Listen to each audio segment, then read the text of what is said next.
What's up guys, I'm GamerMD83 and I wanted to do this quick introduction before we got to the video, just to let you guys know what I'm going to be doing with the following videos regarding Dragon Age Inquisition. I beat Dragon Age Inquisition about 2 days ago.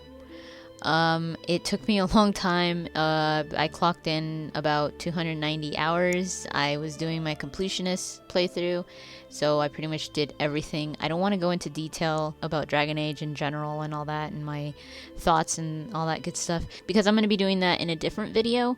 So I'm going to be doing like a discussion video, I'm going to be doing like a speculation video, and a thoughts, a spoiler-free review, that kind of stuff.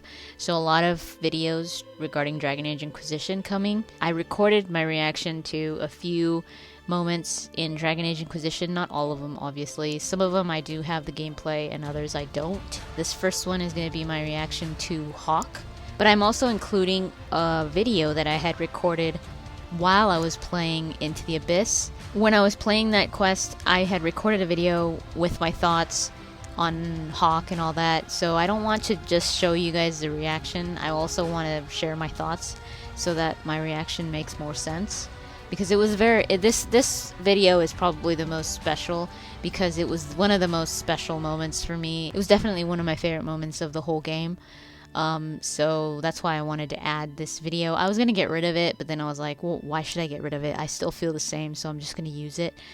So just keep in mind that this footage is while I was still playing the quest, but I'm done with it now. So I'm gonna show you that footage now, and then my reaction, and then at the end I'm just gonna talk a little bit about the ending of Into the Abyss. I think that was by far, so far, the biggest emotion that I've had. Like, where it was like, oh my god, it was just so epic to see Hawk again. He was a diplomatic Hawk, so he was a sweetheart. He always did the right thing, you know, so he was the nicest guy. The way that Dragon Age Inquisition brought in, or more like the Keep, because Dragon Age Keep was the one that made it possible, brought in the different Hawks, like the diplomatic Hawk. I've seen the sarcastic Hawk online because I wanted to see what he says, but the diplomatic Hawk, I love it because he looks so tired. Like, he's just, I guess because he's trying to do good in a world that's not good. And I guess he just gets tired of seeing, eventually he gets tired of seeing all the bad, and tired of trying to make a difference, and tired of, you know, just never finding peace. That I was like, oh my god, that's perfect. I loved it. I love how they did that. This is the best thing that I've experienced in the game so far. Just because of how real it felt. I didn't get my Hawk right until the 4th Hawk. I'll show you guys the 4 Hawks that I made. The reaction I have is on my first Hawk that I made that I didn't really like. I tried to make him look exactly, or at least as close as I could, to my previous Hawk. If you want to know more about my Hawk from Dragon Age 2, I'll put a link on here, because I did make a video where I talked about him. And I also showed him so you could see just how different he looks. But I tried to recreate him the way that he looked, and he didn't look, it wasn't working. I tried to do it twice and it didn't. I was like, there's just no way I'm gonna get him to look the same, because the hairstyle's missing and a lot of things are missing. My Hawk in Dragon Age 2, I think his eyes was the most, the thing that made him stand out the most. Also the hair, but the eyes, he just had these really sad eyes, and they were almost gray. So I was like, I have to get the eyes right. And then I was like, okay, well, maybe instead of getting a haircut, maybe I should just give him like he put his hair back and grabbed it. So I gave him the hairstyle where it's like held in the back, and it just didn't look right. And I was like, oh man. So then I was like, I'm gonna make him older. Like, I'm gonna make him look like he's tired. He already sounds like he's worn down. So I was like, I want him to look like that as well. Because in Dragon Age 2, it was almost like he was very hopeful and very and like he saw the good in people. And now, even though he is still a good guy, I think he's more tired and he's more like a little more cynical, I think. So I was like, I'm going to give him a beard. I'm going to make him look rugged. I'm going to make him look older. And he's going to have shorter hair so that he looks a little more mature. It just worked out perfectly, I think. I love my Hawk. The way that he looks in Dragon Age Inquisition. The things that they make him say, especially that line where the Inquisitor says, does it ever get any easier? And Hawk says, the way he looks, and he says, I'll let you know. I was like, oh my God. Like that broke my heart. And I was like, that was perfect. That was so perfect. I love that kind of character development. You were in control of this one character years ago. And even though Dragon Age 2, the occurrences of Dragon Age 2 and Dragon Age Inquisition aren't that far apart, still it's the same character, and you pretty much think of what happened to that character. That character's yours, so you could think of what happened to that character in the past. That's what I love about BioWare games. They make those characters yours, and they're like, okay, well, here's a little bit of background to what Hawk was doing, but it's all you. Like you decide that character is still yours, even though you're not controlling them anymore. That character is still yours. I know that in this quest, it could be Hawk and Alistair, it could be Hawk and Loghain, but mine is Hawk and Stroud. I love Stroud. Stroud's so cool. He looks so cool. He talks awesome, and he just has this really awesome vibe to him. I'm so happy with BioWare for including Hawk, almost more so than the Warden. I don't know why. There's just like this more, there's this bigger, I guess because Hawk talked, so he felt more like a character and not so much like a vessel. I don't want to call my Warden a vessel, but it was kind of like that because I never heard her speak. So I think hearing a character speak, even though you have more option of what to say when they don't speak, there is still appeal there. I still do see the appeal in both, in a character that speaks and in a character that doesn't speak. But I think by nature, even though they are just video game characters, by nature, hearing your character talk, I guess, at least for me, makes me feel more connected to them because I'm hearing them. And it's almost like I never play as myself. I've told you guys this before. I never play as myself. I always play as a character. I create a character. I never make them look like me. I never make them where I'm like, oh, that's exactly what I would do. I'm going to make them do what I would do. No, I make them do what the character will do. So I create a character. So with Hawk, I saw him as a character, just like any other character, but he's mine, kind of like Shepard. He's my character. I wrote him, so he's special to me. Even though I didn't literally write him, but I created him. Like I molded him into who he is. And he talks and he has a personality, and you could see that personality and you could hear it.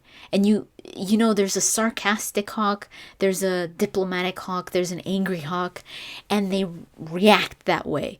And you see it, and you're like, this is it. I'm seeing my creation. But with the Warden, you didn't hear it. Even though you would say sarcastic things, you would choose sarcastic options, you never really saw it, or you never really heard it. It was always something that you had to imagine. It was always something that was in your mind and not so much on the screen. I think that's why I have a bigger connection to Hawk than I do with my Warden. Now, this is very personal, we could all feel differently about this. And that's the beauty of these characters, is that each character represents something different to us. Some of you might not like Hawk. Some of you prefer the Warden. That's totally fine. I love my Warden, don't get me wrong. But there is a bigger connection between my Hawk and me than my Warden and me. So that's why I was so excited to see Hawk. They put that kind of dedication and effort to add character development to your Hawk. And not just be like, okay, here's Hawk, and he just drop him in there. And it's like, you guys wanted to see him? Well, there he is. You know, he's the same freaking Hawk from Dragon Age 2.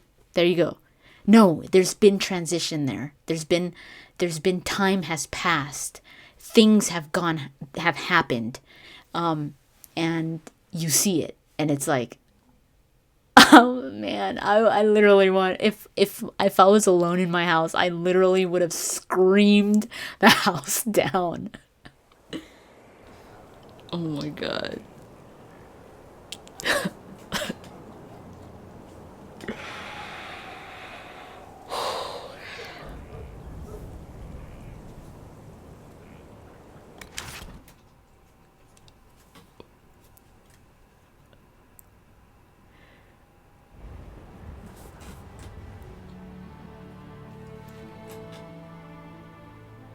Inquisitor, meet Hawk, the champion of Kirkwall. Though I don't use that title much anymore.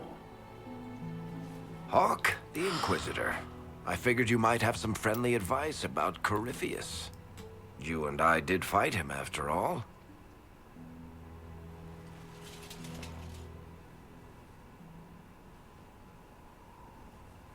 This view reminds me of my home in Kirkwall.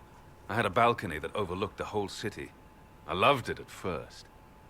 But after a while, all I could see were the people out there depending on me. Oh my god, dude. This is too much. Oh my god, dude. You're lucky it was just a single city. Look at him. I've got half of Thedas. You're doing everything you can to protect them. Does it ever get any easier? I'll let you know. I don't envy you, Inquisitor. But I may be able to help you. Freaking Hawk. Freaking. Oh my god. That was epic.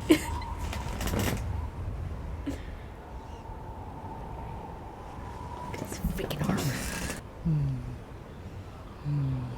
Gotta get this right, dude. That was epic, though. Oh my god, that was so. Oh, that was it. That was the best. That was the best moment so far.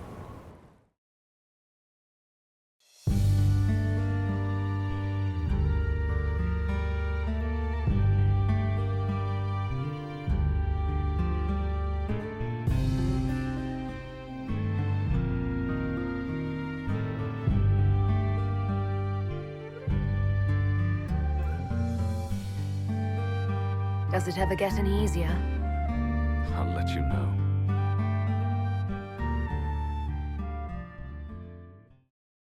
I am back. I actually did record the gameplay and my face cam for this gameplay footage, like Into the Abyss and all that, when you go into the Fade and all that. I recorded it all, but there was technical difficulties with on both ends with the gameplay and on my face cam. It was just, I didn't have a mic with my face cam. I was just recording the audio off my camera, hoping that it would be okay, but it was really bad. The audio was really low. You could barely hear what I'm saying. And then the gameplay was recorded without audio. The audio did not record on the gameplay. So I'm just going to show a little bit of the footage here, so you could just see a little bit of that, of my experience. And I'm just going to talk very briefly about what I thought about the overall mission. Like I said earlier, this was my favorite mission of the whole game. This Into the Abyss was just so special to me, not only because of Hawk, but I just really loved what was going on. I loved the whole Fade thing. The nightmare was just so cool. I love how the nightmare interacted not only with you but also with your party members. I took Dorian, Varric, and Blackwall, and it was just so cool to hear what the Nightmare was saying about each of them. When it comes to Stroud or Hawk, choosing one or the other, that was pretty tough, but not as tough as it could have been, I think. Like, if it had been Hawk and Alistair, that would have been really hard for me. I don't know what I would have done. I think I'd have to think about it. In this case, I chose Hawk, obviously, to live, and Stroud sacrificed himself. You know, as much as I loved Stroud as a character, I didn't really know him very well. Like, I didn't have a huge connection with him as I would have with, say, Alistair or my Hawk. So I was definitely going to save my Hawk. It was definitely a worthy sacrifice, so I thought it was a really touching scene, a really moving scene. It definitely did hit me in the heartstrings. Another moment that was pretty crazy to me was when you find out that the Grey Wardens were behind this, that they were involved in the Divine's death and all that. It was just like, oh my god. It was crazy. That was another thing that I really liked about this mission, was finding out what was going on with the Grey Wardens. It was sad, but I thought it was a really cool storyline because it was intriguing. It was crazy to think, especially for those of us that, you know, that love Grey Wardens. I think they're freaking heroes and stuff. It was really cool to talk to the Divine in the Fade. At first, I didn't really trust her. I didn't think it was her. I really love that, to be able to talk to her and to find out what had happened and to see relive your memories that you had lost. I thought that was really cool. Entering physically into the Fade was another really awesome thing. What I did with the Grey Wardens, I didn't banish them. I actually had them join the Inquisition as Grey Wardens. I thought they could still be of use for certain missions and stuff, and they did help out on war table operations. I think that's pretty much all I wanted to say about this mission, and seeing Hawk was probably the biggest, just the biggest reaction, the biggest emotional reaction that I got during the whole game. Definitely one of the biggest ones.